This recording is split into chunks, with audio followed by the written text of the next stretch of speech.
David Torres stood at the massive iron gates, staring up at the biggest house he had ever seen in his life. His old truck looked completely out of place in the circular driveway, sitting between perfectly trimmed hedges and marble fountains. He checked his phone one more time, making sure he had the right address. This was it, his new job, his fresh start, his last chance, really. The gates buzzed open before he could even press the button.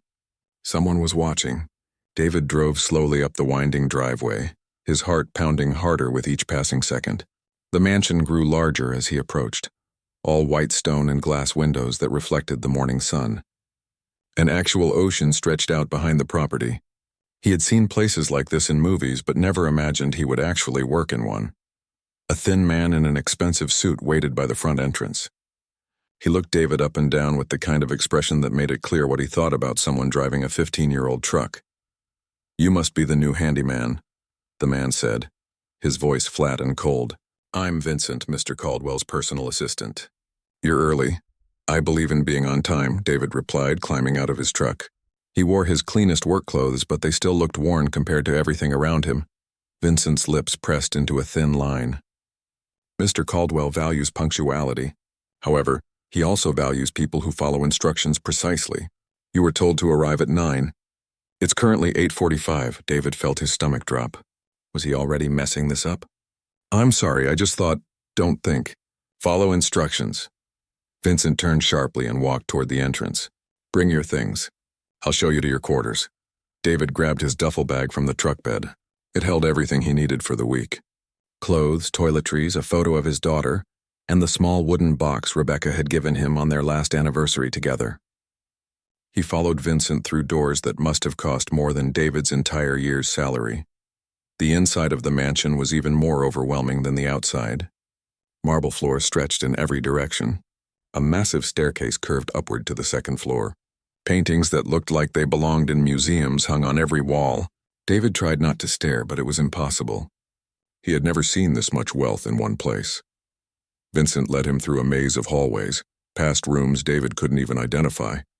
A library with floor-to-ceiling books, a dining room with a table that could seat 20 people, a kitchen bigger than David's entire apartment.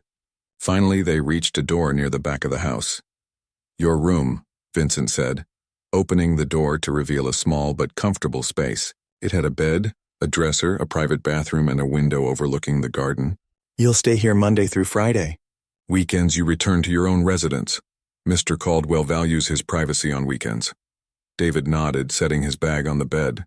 The room was nicer than anywhere he had lived in the past 3 years. "Your duties begin immediately," Vincent continued, handing David a tablet. "This contains your daily schedule, maintenance requests, and house rules. Read them carefully. Mr. Caldwell doesn't tolerate mistakes." "When do I meet him?" David asked. "When he's ready to meet you. Until then, focus on your work." Vincent left without another word, his expensive shoes clicking away down the hallway. David sat on the edge of the bed and opened the tablet. The list of rules was 3 pages long. Don't enter Mr. Caldwell's private office without permission. Don't speak unless spoken to. Don't ask personal questions. Don't bring visitors without advance approval. The list went on and on. He thought about Lily, probably just waking up at his sister Maria's house right now. She had cried when he explained he would be gone during the week. 8 years old was too young to understand why her daddy couldn't be home every night. But 8 years old was also too young to worry about unpaid medical bills and overdue rent notices. David pulled out his phone and sent Maria a quick text, letting her know he had arrived safely. Then he looked at the photo he kept as his phone background. Lily's gap-toothed smile stared back at him, taken at her last birthday party. The memory of that day hurt. He had scraped together just enough money for a small cake and one present. She had been so happy, so grateful for so little. She deserved so much more. This job was going to change things. The pay was 3 times what he had made in construction. Health insurance was included. Free room and board during the week meant he could save money instead of spending it on rent and food. If he could just keep this job, if he could just avoid messing it up, he could give Lily the life she deserved. A knock on the door interrupted his thoughts. David opened it to find a woman in her 50s with kind eyes and flour on her apron. "You must be David," she said warmly, a complete contrast to Vincent's coldness. "I'm Rosa," I do the cooking around here a few days a week. Thought you might like some breakfast before you start working. That's very kind of you, David said, surprised by the gesture. Rosa smiled. Come on, the kitchen is friendlier than this back hallway. David followed her to the enormous kitchen, where she had fresh coffee brewing and was making scrambled eggs. She moved around the space with easy familiarity, clearly comfortable here despite the mansion's grandeur. Don't let Vincent scare you, Rosa said, cracking eggs into a bowl. He's been with Mr. Caldwell for 20 years and thinks protecting him means being harsh with everyone else. Is Mr. Caldwell really that difficult?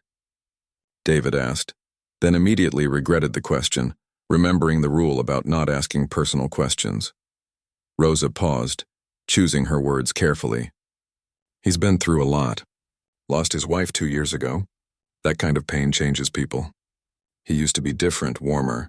Now he mostly keeps to himself. David understood that kind of pain more than Rosa could know. He had been living with it for 3 years. How many people work here? David asked. Not many anymore. Vincent, me a few times a week, cleaning service once a week, and now you. Mr. Caldwell let most of the staff go after his wife passed. Said he didn't want people around. Rosa slid a plate of eggs and toast in front of David. But between you and me, I think he's just lonely and doesn't know how to fix it. The eggs were delicious, and David realized he hadn't eaten since yesterday afternoon. He had been too nervous about this job to have dinner. The last 3 handymen didn't last long, Rosa continued, pouring coffee. Mr. Caldwell has very high standards. What happened to them? David asked. Rosa shrugged. Who knows? They were just gone one day. Vincent said they weren't the right fit. David's anxiety returned in full force. He couldn't afford to be gone one day. He couldn't afford to not be the right fit.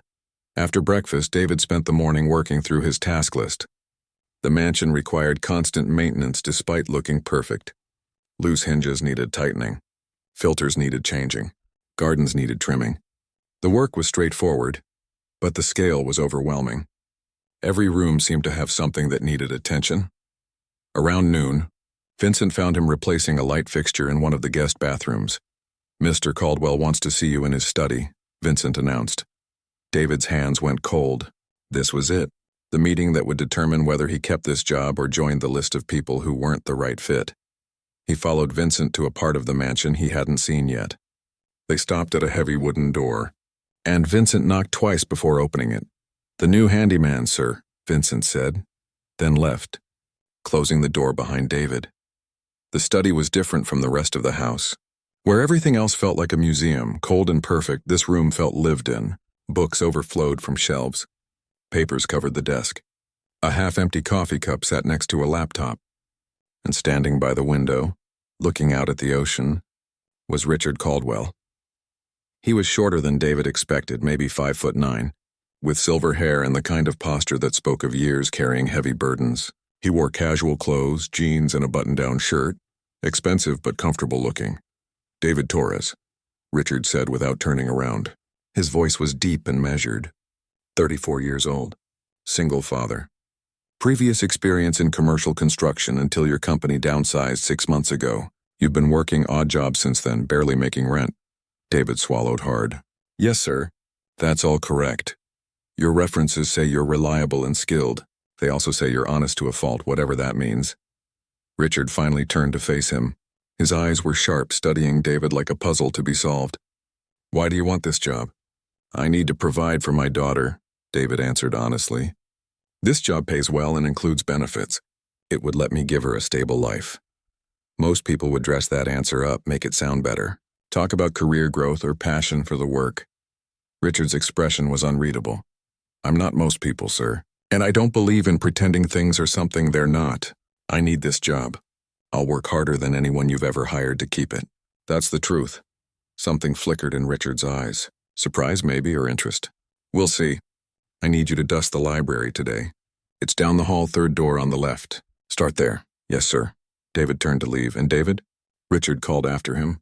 Vincent mentioned you arrived early this morning. David tensed. I apologize for that, sir. I just wanted to make sure. Don't apologize for being early. Apologize for wasting time on apologies. Richard returned his attention to the window. The library now. David found the library easily enough. It was a massive room. 2 stories tall, with a rolling ladder to reach the upper shelves.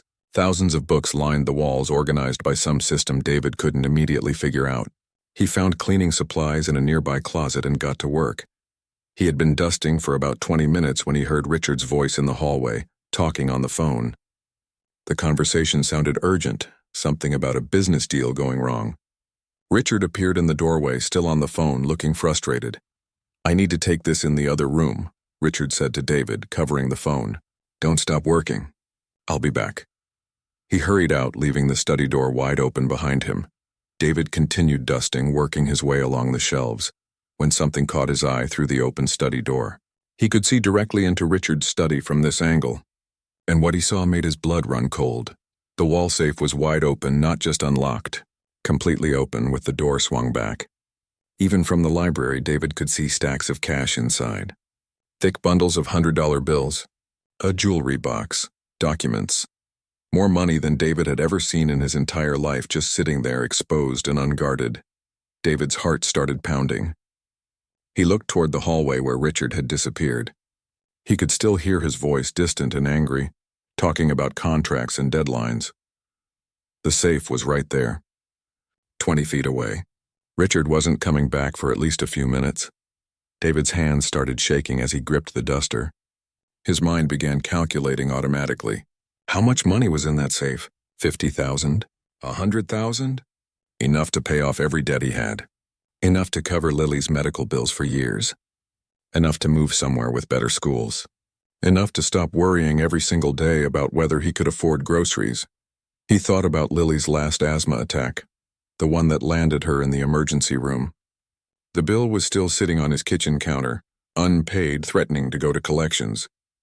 He thought about her 8th birthday party, how she had pretended the small cake and single present was everything she ever wanted. He thought about the look in her eyes when he told her he had to work during the week, the way she tried so hard to be brave even though he could see she was scared. All he had to do was walk into that study. Take 1 or 2 bundles. Close the safe. Richard would never know. The man was a billionaire. What was $50,000 to someone like that? Nothing, less than nothing. But to David, to Lily, it was everything. His feet started moving before his brain fully processed the decision. 1 step toward the study, then another. Then he stopped. David stood frozen in the library doorway, staring at that open safe, his whole body trembling, every rational part of his brain screaming at him to take the money, to save himself and his daughter, to solve all his problems in 30 seconds. But another voice, quieter but stronger, whispered different words. Rebecca's voice from their wedding day. Character is who you are when nobody's watching. David's hands clenched into fists. His eyes burned with tears he refused to let fall. He stood there for a full minute, maybe longer, having a war with himself that nobody else would ever know about. Then deliberately, slowly, he turned his back to the study. He returned to the library shelves and continued dusting, forcing his hands to move steadily despite their shaking. He kept his back to that open safe, to that temptation, to that easy answer he couldn't take. He dusted every shelf he could reach. He moved the ladder and dusted higher shelves. He cleaned the windowsills and straightened books. He did his job, the job he was hired to do, even though turning his back on that money was the hardest thing he had done since the day he buried his wife. 15 minutes later, Richard returned. David heard him enter the study, heard the safe door close with a heavy metallic click, heard papers rustling. He didn't turn around. He just kept working, kept dusting, kept proving to himself that he was still the man Rebecca had married. "How's the library coming?" Richard's voice came from directly behind him. David turned, keeping his expression neutral despite his racing heart. "About halfway done, sir. These are beautiful books." Richard studied him for a long moment, his face unreadable. "Yes, they are. My wife collected them. She believed books were treasures." He glanced back toward his study, then back to David. "Finish up here, then you're done for the day. Dinner is at 6 if you want to join Rosa in the kitchen." "Thank you, sir." Richard walked away, and David released the breath he had been holding. That night, lying in his comfortable bed in his comfortable room in this uncomfortable mansion, David video called Lily before her bedtime. "Hi, Daddy." Her face lit up the screen, gap-toothed smile and all. "Hi, sweetheart. How was your day?" "Good. Aunt Maria made pancakes and I helped. We got flour everywhere. She giggled, and the sound was worth more than anything in any safe. That sounds fun. Are you being good for Aunt Maria? Yes, I miss you, though. When are you coming home? Friday, baby. Just like I told you. 4 more days. That's so long, she said, her bottom lip trembling slightly. I know, but I'm working really hard so we can have good things, okay? So you can have everything you need. I just need you, Daddy. David's chest tightened. I love you more than anything in the world, Lily. More than anything. Don't ever forget that. They talked for another 10 minutes about nothing important and everything important. Her day at school. The picture she drew. The stray cat that visited Aunt Maria's porch. Normal things. Beautiful things. After they hung up, David looked at the small wooden box Rebecca had given him. Inside was the last letter she wrote before she died. Too weak to speak, but determined to leave him words. He didn't open it. He didn't need to. He had memorized every line. Take care of our girl. Be the man I know you are. Don't let the world make you bitter.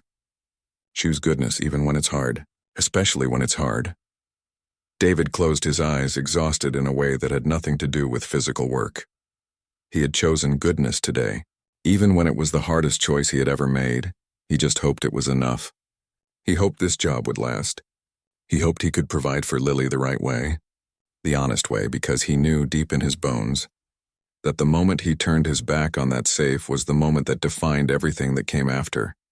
He just didn't know yet how right he was. The next morning, David woke up before his alarm. He couldn't shake the feeling that something was off. Richard had been watching him yesterday when he returned from that phone call, studying him with those sharp eyes like he was trying to solve a puzzle. David had worked enough jobs to know when a boss was suspicious. He got dressed and headed to the kitchen, where Rosa was already brewing coffee. You're up early, she said, pouring him a cup without asking. Couldn't sleep?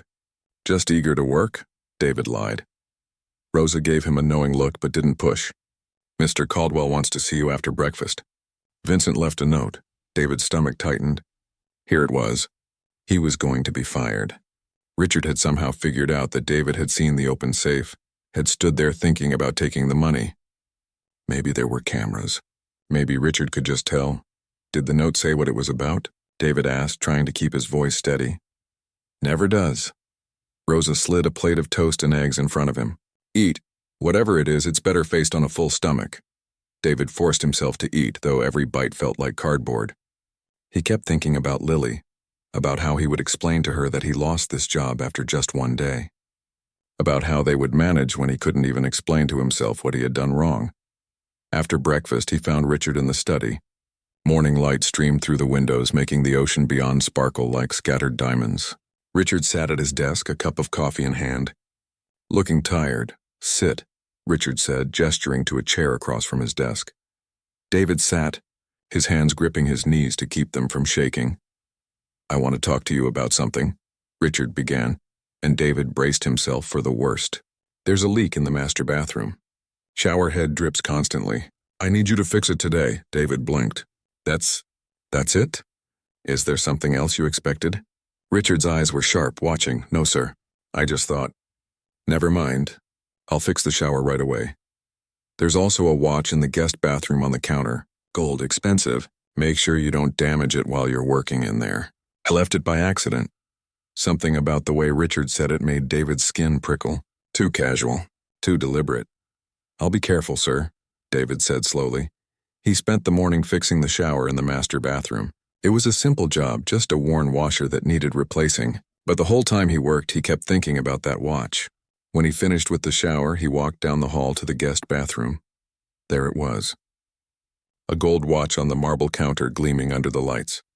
David recognized the brand from advertisements, the kind of watch that cost more than his truck, just sitting there like it was nothing. David fixed the loose towel rack he had been assigned to repair, working carefully around the watch.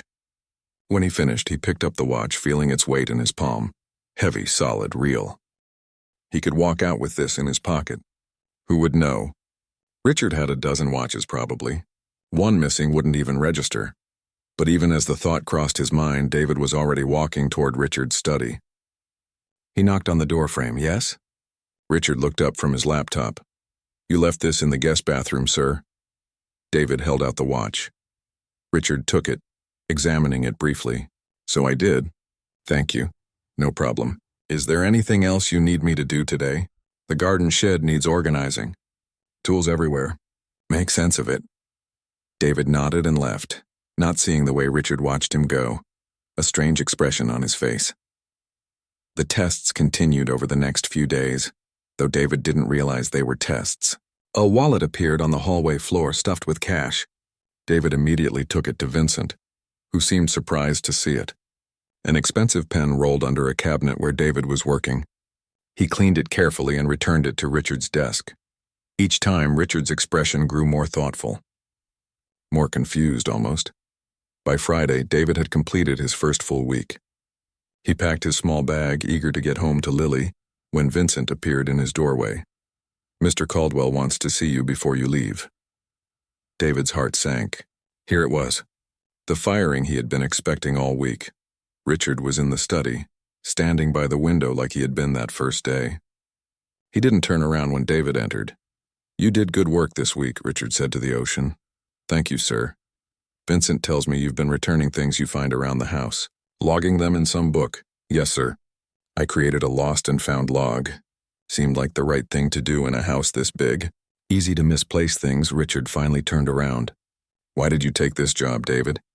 "The real reason," David took a breath. He was tired of dancing around the truth. "My daughter has asthma. Bad asthma. The medical bills are crushing me. I lost my construction job 6 months ago, and I've been working whatever I can find, but it's not enough. I'm drowning in debt, behind on rent, and terrified every day that I'm failing her. This job pays enough that I can actually breathe, that I can be the father she deserves. That's the real reason." The silence stretched between them. Richard's face was unreadable. "What's your daughter's name?" "Lily. She's 8. "Tell me about her." David wasn't sure what this had to do with anything, but he started talking. Once he started, he couldn't stop. He told Richard about Lily's gap-toothed smile, about how she wanted to be a marine biologist, about how she drew pictures of fish and ocean creatures constantly. He told him about how brave she was during her asthma attacks, how she tried not to cry even when she was scared. He told him about Rebecca, about the accident, about trying to be both parents to a little girl who missed her mother. Richard listened to all of it without interrupting. When David finally ran out of words, Richard walked to his desk and pulled out a folder. "I ran a background check on you. Very thorough. Do you know what I found?" David's mouth went dry. "No, sir. Nothing. No criminal record. No debts and collections, even though you clearly have debts. No lawsuits. No complaints from previous employers. Nothing but a man trying desperately to keep his head above water and doing it honestly." Richard tapped the folder. "Do you know how rare that is? How many people I've met who claim to be honest but have something hiding in their past?" "I don't know, sir. Everyone. Every single person I've hired in the past 3 years has had something. Some lie, some hidden agenda, some secret they're trying to cover up." Richard's voice carried an old bitterness. "My wife died 2 years ago. After she was gone, people I thought were family, friends, business partners, they all showed their true faces. Everyone wanted something. Everyone had an angle." David didn't know what to say, so he said nothing. "The 3 handymen before you, I tested them. Same test each time. Left my safe open, money visible, walked away. All 3 took something. Not much, just enough that they thought I wouldn't notice. But I noticed. I always notice. David's blood turned to ice. The safe. The open safe that first day. You saw it," Richard continued. "I watched you on the security camera. You stood in that library doorway for a full minute, staring at more money than you've probably seen in your life. I watched you take 2 steps toward it. Then I watched you turn your back and return to work." David couldn't breathe. He had been watched, tested, judged. "I don't understand," David managed to say. "Why test people like that?" "Because I needed to know if honest people still existed. If there was anyone left in this world who would do the right thing when no one was watching." Richard's eyes were intense. "Do you know what you cost yourself by walking away from that safe? There was over $200,000 in there, enough to solve every problem you have." "I know," David said quietly. "Then why didn't you take it?" "Because it wasn't mine." David met Richard's gaze. "My wife, Rebecca, before she died, she made me promise something. She made me promise that I would raise Lily to be good, not just successful, to have character, not just accomplishments. She said character's who you are when nobody's watching." His voice cracked slightly. Except you were watching. But I didn't know that. I just knew that if I took that money, I wouldn't be able to look my daughter in the eye. I wouldn't be the man Rebecca believed I was. And no amount of money is worth losing that. Richard was quiet for a long moment. When he spoke again, his voice was softer. I believe you just might be the most remarkable person I've met in years. I'm not remarkable, sir. I'm just trying to survive. No. Remarkable is doing the right thing when doing the wrong thing would be so much easier. Remarkable is having integrity when you have every reason not to. Richard returned to his desk. I want you to continue working here. But I also want to increase your salary, 20% more than we agreed. David's head spun. Sir, that's not necessary. It's necessary to me. And there's something else. I have excellent health insurance through my company. I can add you and your daughter to my policy as household employees. Her medical bills would be covered. David's legs nearly gave out. I can't. That's too much. It's what's fair. You proved something to me this week. You proved that trustworthy people still exist. That means something. Richard extended his hand. Do we have an agreement? David shook his hand, unable to speak past the lump in his throat. When David got home that afternoon, Lily launched herself into his arms before he even got through the door. Daddy, you're home. He held her tight, breathing in the strawberry scent of her shampoo. I missed you so much, baby. His sister Maria smiled from the kitchen doorway. She's been watching for your truck for an hour. That night, after Lily was asleep, David sat at his kitchen table with Maria, trying to explain what happened. He tested you? Maria's eyes were wide. That's crazy. I know. But I passed. And now Lily's going to have health insurance. Real health insurance. David, that's amazing. Maria grabbed his hand. You did it. You found a way. I just did what was right. I didn't think it would matter this much. It always matters. Rebecca knew that.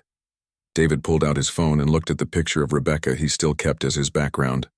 She was smiling, holding baby Lily, looking at the camera like the world was full of good things. I hope I'm making you proud, he whispered to the photo. The weekend passed too quickly. David and Lily went to the beach, made pancakes for breakfast, and watched movies together. Normal things that felt precious because he had almost lost the chance to provide them. Monday morning came too soon. David packed his bag again and Lily clung to him at the door. I don't want you to go, she said, tears in her eyes. I know, baby, but it's only 4 days until I'm home again, and this job is helping us so much. Can I see where you work sometime? David hesitated. Richard had rules about visitors, but maybe it was worth asking. I'll see what I can do, okay? When David returned to the mansion, Richard was waiting in the study. But this time there was no test, no tension. Instead, Richard gestured to the chair across from his desk. Sit. I want to talk to you about something. David sat, curious now instead of nervous. Your daughter asked to see where you work, Richard said, and David's eyes widened. Maria mentioned it to Rosa, who mentioned it to me. I don't typically allow visitors. I understand, sir. I shouldn't have. However, Richard interrupted, I'm willing to make an exception. This Saturday, if you'd like, you can bring Lily here. Show her the gardens, the ocean view. Let her see that her father is working somewhere safe and good. David couldn't believe what he was hearing. Really? Really? But David, I need you to understand something. I'm not doing this because I'm kind. I'm doing this because I'm curious. I want to meet the little girl who inspired her father to have the kind of character most people only pretend to have. Thank you, David said. This means everything. Saturday arrived bright and sunny. David drove Lily to the mansion, watching her face light up as they passed through the gates. Daddy, this place is like a castle. It kind of is, David agreed, smiling. Richard met them at the front door, and David was surprised to see he had changed from his usual casual clothes into something slightly more formal, like he was making an effort. You must be Lily, Richard said, his voice gentler than David had ever heard it. Yes, sir. Are you Mr. Caldwell? Lily asked politely, just like David had coached her. One morning, David was replacing boards on the dock when Richard walked down carrying 2 fishing poles. You know how to fish? Richard asked. Been a while, but yeah. My dad used to take me when I was a kid. Good. The dock repair can wait an hour. Let's fish. They sat in comfortable silence for a while, lines in the water, sun warm on their faces. David couldn't remember the last time he had done something just for the pleasure of it. I need to tell you something, Richard said eventually. My accountant found a problem. Money's been disappearing from the estate accounts. David's stomach dropped. How much? About $50,000 over the past 6 months. Someone's been stealing, moving money in small amounts to make it harder to notice. Do you know who? David asked. Though part of him was terrified, Richard suspected him. Not yet. But the timing is interesting. The theft started before you came, but they've continued since you arrived. Richard's voice was neutral, but David heard the unspoken question. You can check my bank records, David said immediately. My accounts, everything, I have nothing to hide. Richard turned to look at him. I know, I already checked. You're not the thief, David, but I need you to understand what this means. Someone in my house, someone I've trusted, has been stealing from me for months. What are you going to do? Find out who, and deal with it. Richard's jaw tightened. After my wife died, my former business partner stole from me. My nephew tried to drain accounts. I thought by keeping people at a distance, by testing everyone, I could protect myself. But apparently, I still missed someone. David heard the pain beneath the anger. I'm sorry this happened to you. Why? You didn't do it. I know what betrayal feels like. Different kind, but the pain is the same.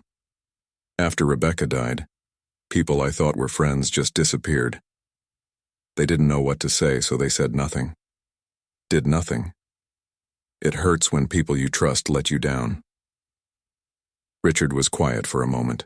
You're a good man, David, I hope you know that. I'm just a man trying to do right by his kid. That's what makes you good. They fished for another hour, not catching anything but not really caring. When they walked back to the mansion, David felt the weight of what Richard had shared. Someone was stealing from him, and despite all his tests and precautions, Richard still couldn't trust his own household. 3 days later, Vincent called David to Richard's study. When David arrived, he found Richard with 2 other men. One wore an expensive suit and carried a briefcase. The other looked like security with sharp eyes that missed nothing. David, this is my lawyer, Mr. Peterson, and this is James from my security company. We're investigating the missing money. Richard's voice was all business, cold and distant in a way David hadn't heard in weeks. How can I help? David asked. We need to ask you some questions, the lawyer said, pulling out documents. The amounts stolen each month roughly match what you'd need to cover child medical expenses and debt payments. David's blood went cold. Are you accusing me? We're eliminating possibilities, the lawyer said smoothly. You have access to the house, knowledge of Mr. Caldwell's routines, and financial motive. Check my accounts. Check everything. I told Richard already. I have nothing to hide. We did check, James, the security expert, said. Your bank records show you're barely breaking even each month, which raises the question of where the money you're stealing is going. I'm not stealing anything. David's voice rose despite his efforts to stay calm. Richard held up a hand. Enough. David's right. His bank records show no unusual deposits, no hidden accounts. If he's taking money, where is it? Maybe he's smarter than we think, the lawyer suggested. Cash transactions, maybe, hidden somewhere. David felt his world tilting. After everything, after proving himself over and over, they still suspected him. I can't believe this. You tested me with that safe. I walked away from $200,000. Why would I steal $50,000? In small amounts? People change when they get comfortable, the lawyer said. Maybe you decided Mr. Caldwell trusted you enough that you could get away with it. That's not who I am. David, Richard's voice cut through the tension. No one is accusing you definitively, but I need answers. My accountant traced the access points. The money was moved using household account credentials. Only 5 people have those credentials: Vincent, Rosa, the cleaning service manager, you and me. Then check everyone else the same way you're checking me, David said, his voice shaking with anger and hurt, because I didn't do this. The meeting lasted another hour. They went through David's entire financial history, every expense, every deposit, every withdrawal. By the end, Even the lawyer had to admit there was no evidence pointing to David. But the damage was done. The trust that had been building felt shattered. That night, David called his sister from his room. "They think I'm a thief, Maria. After everything, they still think I'm stealing. But you're not. They'll figure it out. Will they? Or will I always be the poor guy with the sick kid who they couldn't quite trust?" David's voice cracked. "Maybe I should just quit. Find something else." "You can't quit. You need that job. Lily needs that insurance. I need my dignity more." But David didn't quit. He showed up the next morning and did his work even though Richard barely spoke to him and Vincent watched his every move. The easy warmth that had developed between them was gone, replaced by awkward silence and suspicious glances. Rosa was the only one who seemed to believe him. She made him lunch and sat with him in the kitchen. "They're scared," she said simply. "Rich people, they get stolen from so much they stop trusting anyone." "I've never stolen anything in my life. I know, I can see it in you. Good people have a certain look and you have it." Rosa patted his hand. "Truth always comes out eventually." The breakthrough came 4 days later. James, the security expert, requested another meeting. This time, his expression was different, almost apologetic. "We found something," James said, spreading documents across Richard's desk. The access logs showed the theft transactions happened late at night, always between midnight and 3 a.m. We checked the security footage for those times. "And?" Richard leaned forward. "David was in his room, asleep during every single transaction. We have footage of his room door, never opening during those hours." James pulled out another document. "But we also have footage of someone else accessing your study during those exact times." Richard's face went pale. "Who?" "Vincent." The name hung in the air like a bomb. Vincent, who had been with Richard for 20 years. Vincent, who Richard trusted more than almost anyone. Vincent, who had seemed the most suspicious of David from the beginning. "That's impossible," Richard said, but his voice lacked conviction. "We confronted him an hour ago." He confessed. James looked genuinely sorry. "He has a gambling problem. Started small, taking a little here and there. When he realized you weren't noticing, he took more. When David arrived, Vincent saw an opportunity. He knew you'd been testing handymen. He figured if the money kept disappearing, you'd blame David eventually." David felt sick. Vincent had been setting him up from the start. Every suspicious look, every cold comment, it was all part of a plan to make David take the fall. "Where is he now?" Richard's voice was ice. "Police have him. He's being charged with embezzlement." James gathered his documents. "I'm sorry, Mr. Caldwell. And David, I apologize for the accusations. You were never really a serious suspect, but we had to eliminate all possibilities." After James left, the study fell silent. Richard sat at his desk looking older than David had ever seen him. Not just old, but broken. 20 years, Richard said finally. "I trusted him for 20 years. He was at my wedding, at my wife's funeral. I thought he was family." David didn't know what to say. What could anyone say to that kind of betrayal? "You want to know the worst part?" Richard continued, his voice hollow. "I suspected you instead of him. I put you through that interrogation, made you feel like a criminal because I couldn't imagine Vincent would betray me, the man I've known for 2 decades, but you, the man who turned his back on $200,000, I suspected you. You were protecting yourself," David said quietly. "I understand that. Do you? Because I don't understand it. I tested you. You passed. You proved yourself over and over. But the moment something went wrong, I still doubted you." Richard's hands clenched into fists. "My wife used to tell me I was becoming too cynical, too suspicious. She said I was so afraid of being betrayed, that I was pushing away anyone who might actually be trustworthy. She was right. People hurt you. That changes you. It's not wrong to be careful. It is wrong when you hurt good people because you can't see past your own fear." Richard looked directly at David. "I owe you an apology. A real one. You've been nothing but honest and loyal, and I repaid that by suspecting you of theft. I'm sorry." David had been angry, hurt, ready to walk away. But looking at Richard now, seeing the genuine pain and regret, he felt his anger soften. "I accept your apology." Just like that? Just like that. You made a mistake. You owned it. That's all anyone can do. David managed a small smile. "Besides, I understand what it's like to have your trust broken.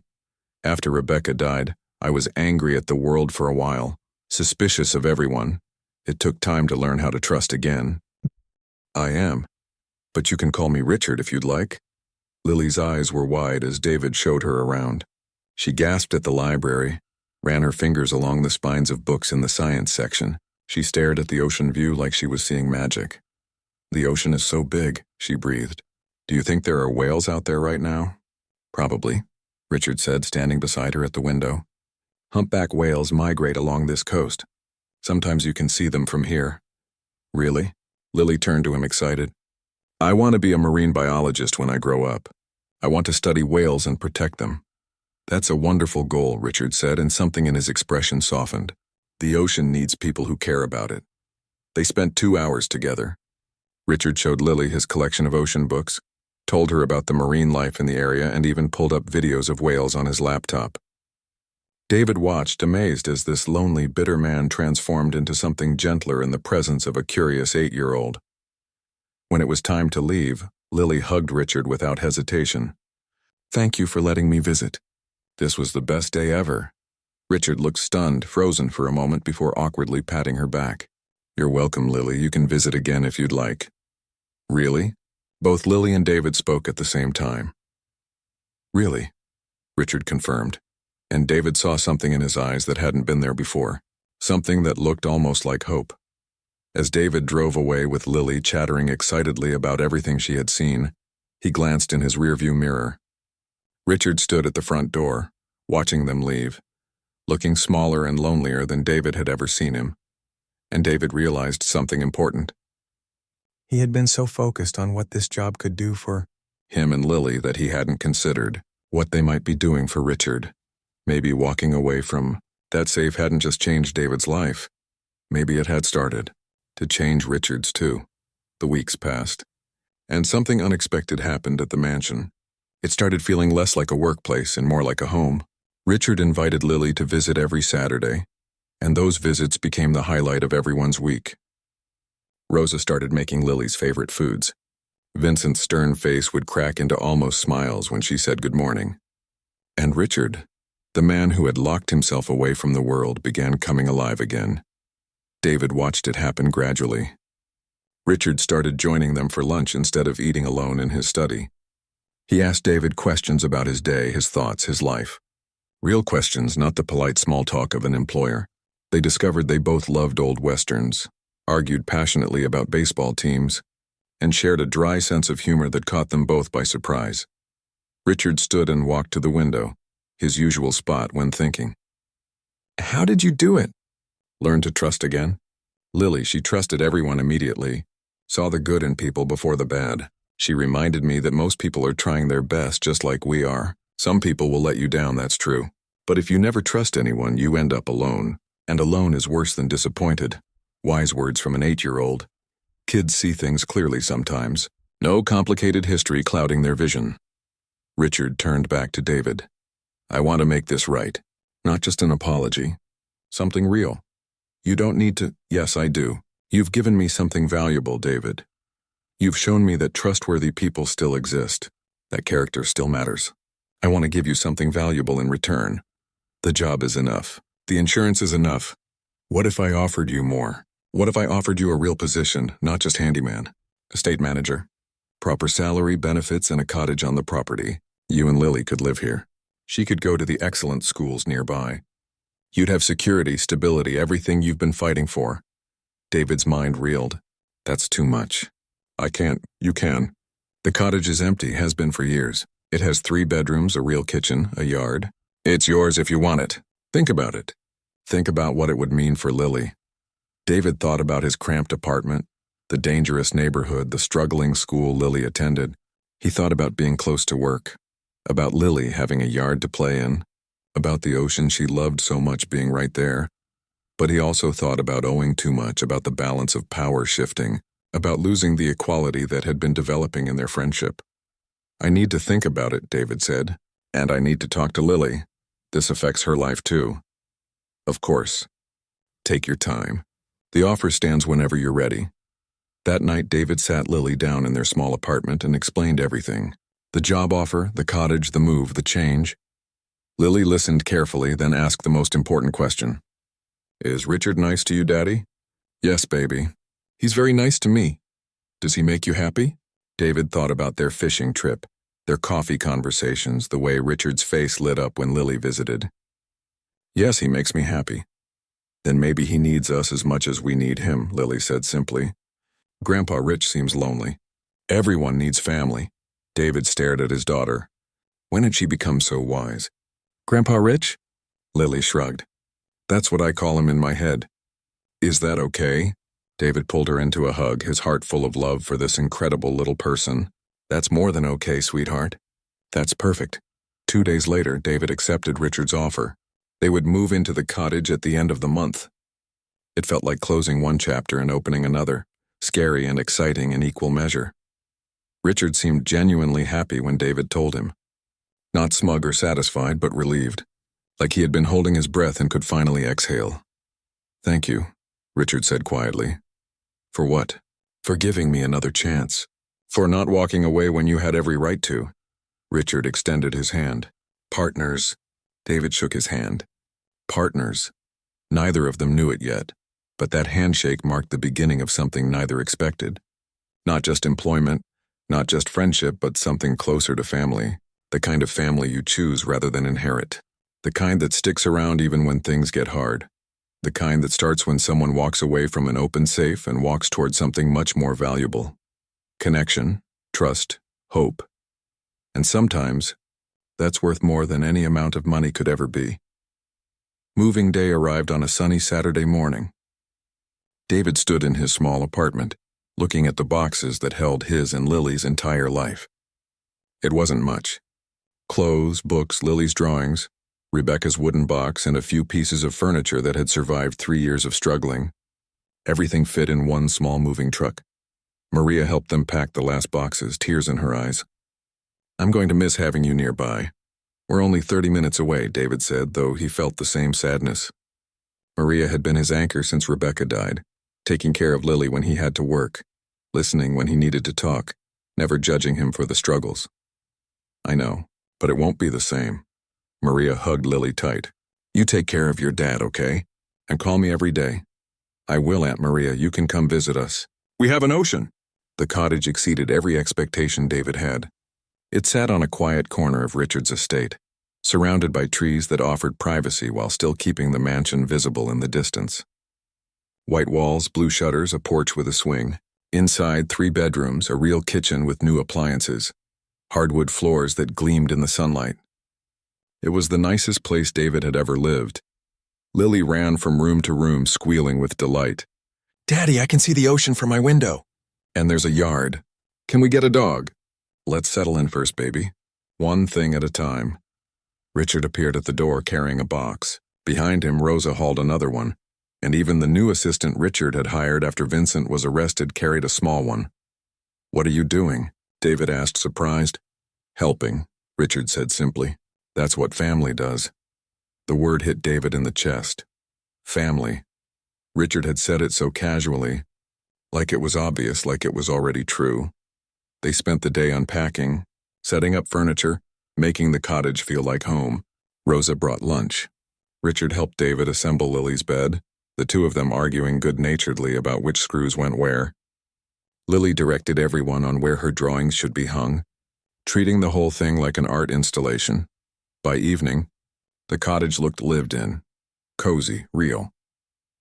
David stood on the porch as the sun set, watching the sky turn orange and pink over the ocean, and felt something he hadn't felt in 3 years. Peace. "It's beautiful here," Richard said, joining him on the porch with 2 beers. "It's more than I ever dreamed of giving her," David said quietly. "You gave her something more important than a nice house. You gave her integrity, character. Those are the things that last." They drank their beers in comfortable silence, watching the waves roll in. Somewhere inside, Lily sang along to a song on the radio while unpacking her books. "I want to tell you something," Richard said eventually. "When my wife died, I thought my life was over. I was 60, alone, angry at the world. I pushed everyone away, tested everyone, trusted no one. I was convinced I'd spend whatever years I had left alone, and I told myself that was fine. Better alone than betrayed again." David waited, sensing Richard needed to say this. "Then you walked into my house, and you passed a test I designed to prove people were terrible. You kept passing tests. You turned out to be exactly what I thought didn't exist anymore. Someone genuinely,